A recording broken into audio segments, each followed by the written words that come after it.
જય ભારત સાથ જણાવવાનું કે આજે મારે આ ગુજરાતની ભાજપ સરકારની અંદર મિત્રો આમ જનતા સુરક્ષિત નથી.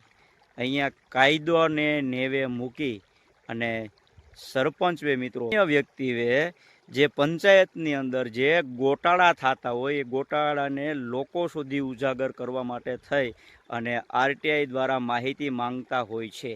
અને આ માહિતી માંગે અને જો કદાચ એ માહિતી પૂરી આપી દે તો સરપંચો, તલાટીઓ, ટીડીઓ, મામલતદારોના અને કોન્ટ્રાક્ટરોના કાંડ ખુલી જાય.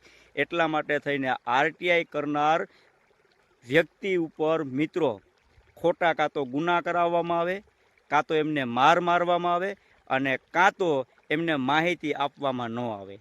આટલા પ્રશ્નો ઊભા થાય છે. બંધારણમાં એવું કહે છે કે સામાન્ય નાગરિક પણ માહિતી માંગી શકે છે.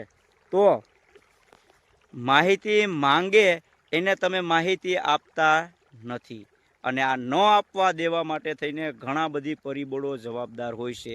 સરપંચ સામેલ હોય, તલાટી હોય, ટીડીઓ અને મામલતદાર.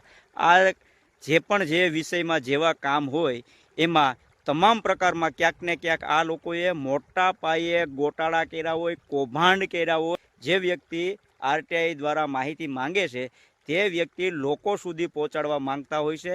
એ સરકારના કામ કરે છે, સરકારની અંદર જે ગોટાળા થાય છે એને બહાર લાવવાનું કામ કરે છે. અહીંયા શું થાય છે, આ પર્સનલ મુદ્દો બનાવી દે છે. પર્સનલ મુદ્દો બનાવી અને આની ઉપર અત્યાચાર કરવામાં આવે છે. મિત્રો, આવો જ એક કિસ્સો છે આપણા વીરપુર ગામનો. આ વીરપુર ગામમાં માહિતી માંગનાર વ્યક્તિને મિત્રો ઘણા બધી શખ્સોએ, સરપંચો, વીસી અને આવા તમામ લોકોએ થઈ અને આની ઉપર જીવલેણ હુમલો કર્યો છે, ઢોર માર માર્યો છે.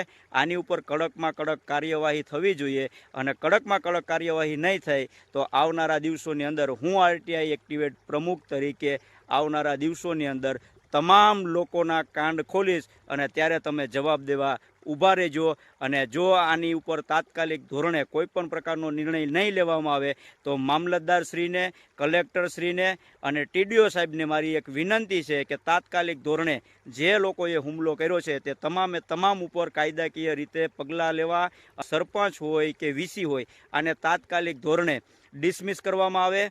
અન્યથા આવનારા દિવસોની અંદર ઉગ્ર આંદોલન કરી અને આવા જેટલા પણ લુખ્ખા તત્વો છે, લુખ્ખાગીરી અપનાવે છે, ભાઈગીરી અપનાવે છે, આવા તમામ સરપંચ હશે, તલાટી હશે કે પછી આની અંદર કોઈ પણ અધિકારી સંડોવાયેલા હશે તે તમામ ઉપર કાયદેસરની કાર્યવાહી કરવામાં આવશે, જેની નોંધ લેવી. જય હિન્દ, જય ભારત.